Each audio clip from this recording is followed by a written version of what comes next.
Hey guys, I'm trying to decide what I'm going to wear today, whether it be this jean shirt, or maybe I should go ahead and wear this jean shirt. The decisions are hard. Now you can tell I'm partially colorblind and don't know how to dress because I just buy the same shit over and over again. So this past weekend I went to Santa Fe, New Mexico. It was fantastic. This video is going to take you there with me. Small towns in Texas don't open up until like noon or something like that on the weekend because, dear Lord, we've been to like 3 cities just thinking, oh, we could just find something to do. Everything's closed.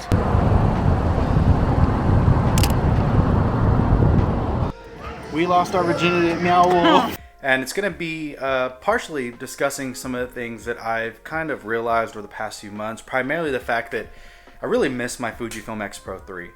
And I wish that there were a few things in my Leica camera that were from the Fujifilm that I believe would make it a perfect camera. I'm really excited about the Fujifilm X Pro 4.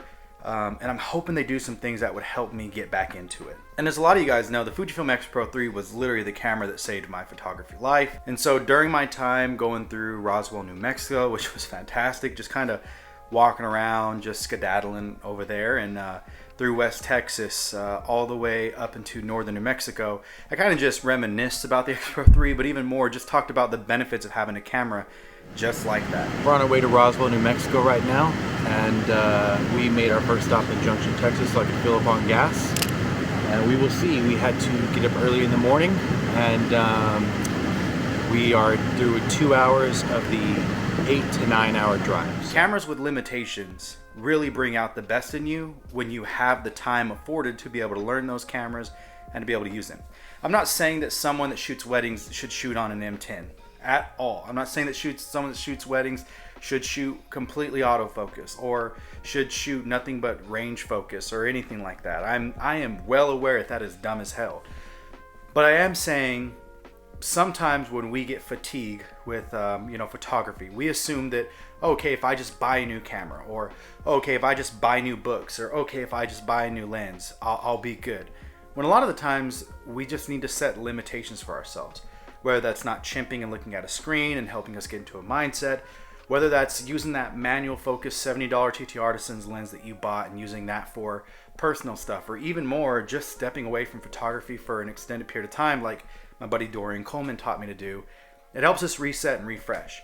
And when it comes to people that are looking to go into a new camera system and you don't need this fast 80 frames per second like a Sony A1 or something like that, or you don't need the fastest autofocus because all you're doing is taking stills of slow life, it really can help out to look at something that not slows you down but limits you in a lot of the process and a lot of the things that you're usually afforded with fast autofocus cameras. Now, this isn't me saying like, hey, film photography is the way to go. Hey, everyone needs to shoot a Leica, everyone needs to shoot an X Pro 3, everyone needs to shoot manual focus lenses. I'm not saying that at all. I'm just saying there's a lot of times where we kind of hit a wall in photography, and a lot of it's because we're just too damn good.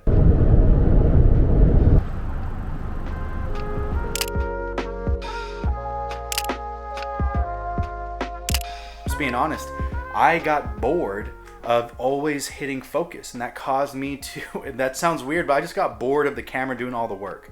So that caused me to start shooting on an X Pro 3 with nothing but manual focus M glass. And that really opened up the door for a lot of things with me. And even now, and I'll talk about it in the video and some of the really low quality video from the DJI Osmo Pocket 2. Paint Rock, Texas.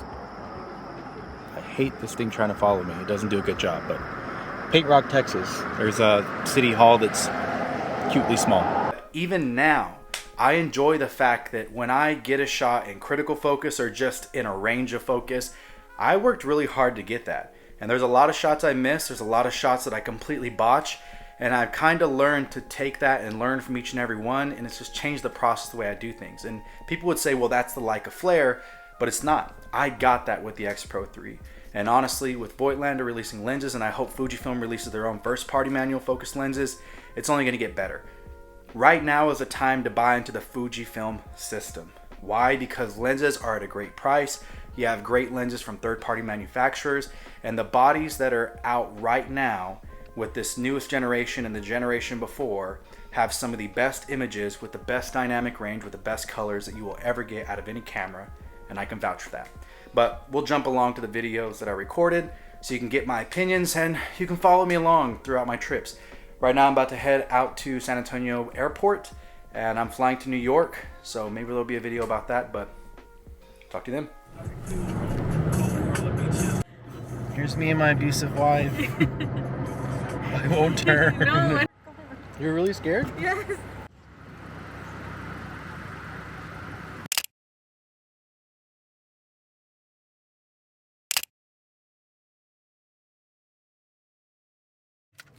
Chicken chimichanga from Allsup's. If you've never been to an Allsup's, they have the best gas station food in the world. We made it to Roswell, New Mexico, and the bitches are hating. So I'm here in Roswell, New Mexico. We're staying at a fantastic quality inn. Tomorrow we're going to be on our way to Santa Fe.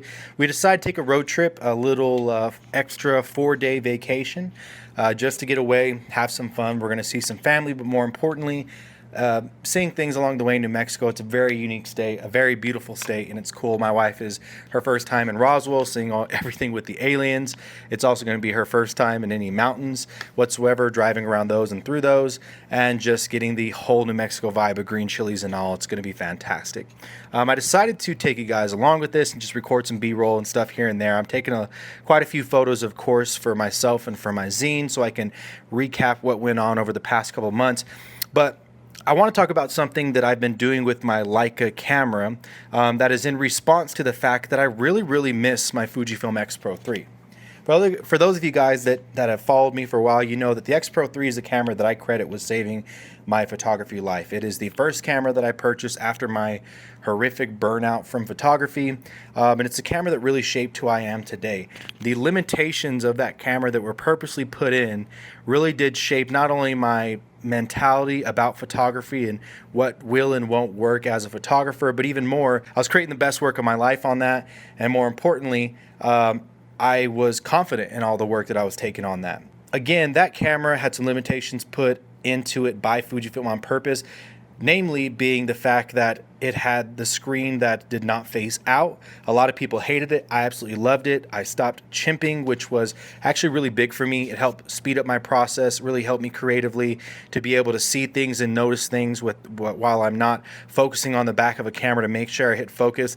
And it really taught me how to move through moments in a fluid motion instead of stuttering through moments and trying to, impress upon every single situation the photo I want and really focus on the photos that I'm able to get. But as of right now, I'm shooting Leica for stills full time, and it's a fantastic camera system. Nothing to knock on this. I miss my Fujifilm X Pro 3, and because of that, I started shooting this like it was an X Pro 3, and I started dressing it up in a way so that I could have that exact same experience.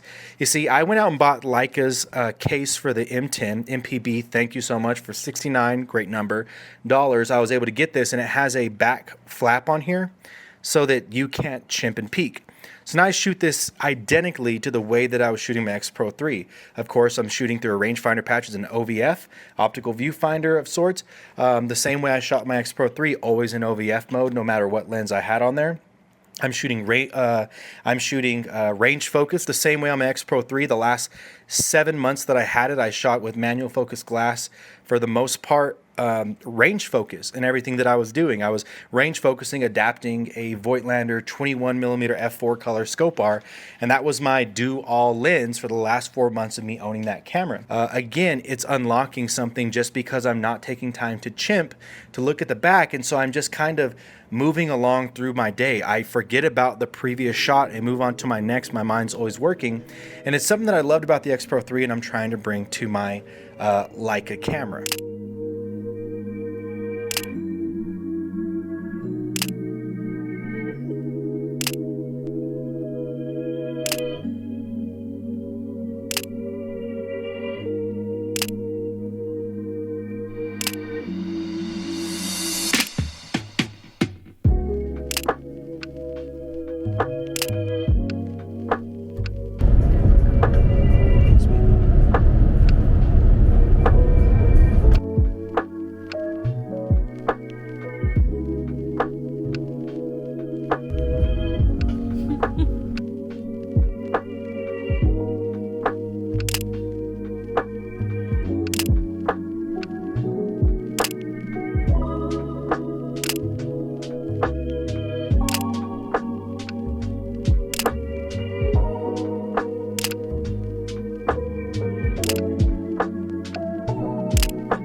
So we're in Santa Fe, New Mexico. We were taking a quick little vacation trip, whatever you want to call it, and just hanging out. Family's here, so I've been taking photos of that. And during this time in New Mexico, I've just been hanging out with this Leica M10R. This is the camera I've been shooting for the past few months now. 262 went out on me. We're walking to go get some dumplings and stuff. It's gonna be nice.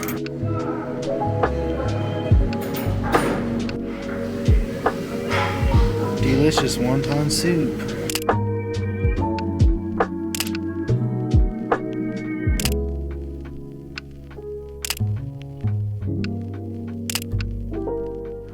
I just got done eating enough food to just feed me 2 times over, but it was all delicious.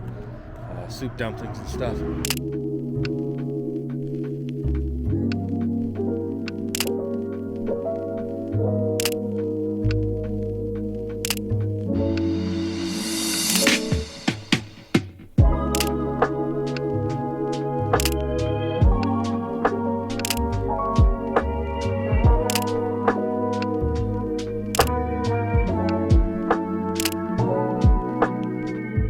One of the things whenever I had the X Pro 3 that I absolutely loved was just the ability to start learning how to shoot from the hip and start range focusing. Range focusing to me is a more efficient way to shoot street, especially if you're shooting anywhere. If you're shooting 28, 24, 35 millimeter, range focusing is just an advantage that everyone should take care of.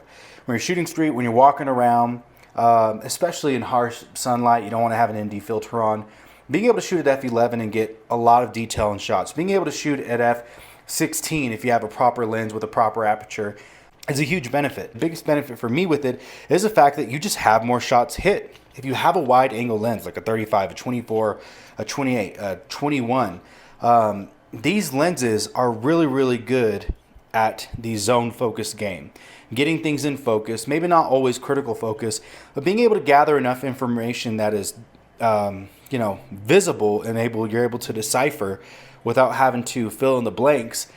And it makes it very pleasing. There's a lot of photos that we love from photographers that are greats. I picked up an Ansel Adams book this weekend here in Santa Fe. And we don't give enough credit to the fact that the energy and the emotion of the image was caught anymore. We love that for people that are great, the Gary Winograms, the Joel Meyerowitzes, the Henri Cartier-Bressons, the portraits from Ansel Adams are fantastic in his documentary work, but we don't give enough credit anymore like we used to all those guys for not hitting critical focus, but for getting the feel and the energy of the image. And we need to go back to that, because there's a lot of people that are having a lot of images that are super impactful with their throwaways because they aren't crisp, just because now people like to zoom in and take a magnifying glass to everything. We went to a gallery today, I don't know the name of it, Monroe Gallery, something like that here in Santa Fe, and they had amazing prints that were lab printed for the most part by all of these great photographers. I mean, signatures on all of these photographies from, Ollie in his huge knockout, the Say My Name piece, amazing images taken of Martin Luther King Jr., protests around America, even Greta Thunberg or Greta, whatever her name is, her first image from her first protest, all of these things. And the amazing part is on a lot of the digital images, not just the film, but a lot of the digital images, there's a lot of grain. You can tell they cropped a lot. You can tell some of these are shot on iPhone, but these images are sold.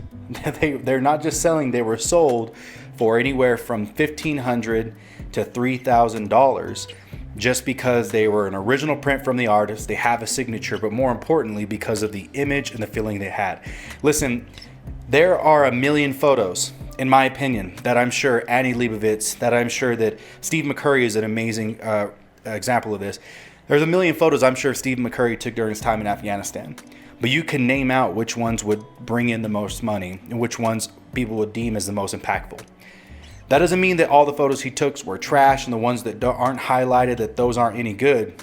But what it does mean is people put a lot of emphasis on images that speak to them and tell a story before they'll put a lot of emphasis on the what was the shutter speed? There's a little bit of shutter drag, there's movement, there's this, that, and the other. There are multiple Steve McCurry images of him in his time when he's documenting war in Afghanistan, where you can tell there's blurry images that's soft, people were walking towards him, running towards him, moving out of the way. The settings weren't absolutely right. But Steve McCurry was able to take a shot that brought forth the emotion, that brought forth the, the energy of the time that he was there, and people revere it, and that's why they'll pay big bucks for it. That's why he's the great that he is. And so whenever it comes to all these things, zone focusing is just fantastic, because just like a lot of the greats that people love to worship, zone focusing is something that they employed. More importantly, the critical focus, the sharpness thing, I mean, I fell into it for a long time too, but it's unnecessary, because you can have as sharp as picture of you as you want, but if it's ass, no one's gonna go for it, period.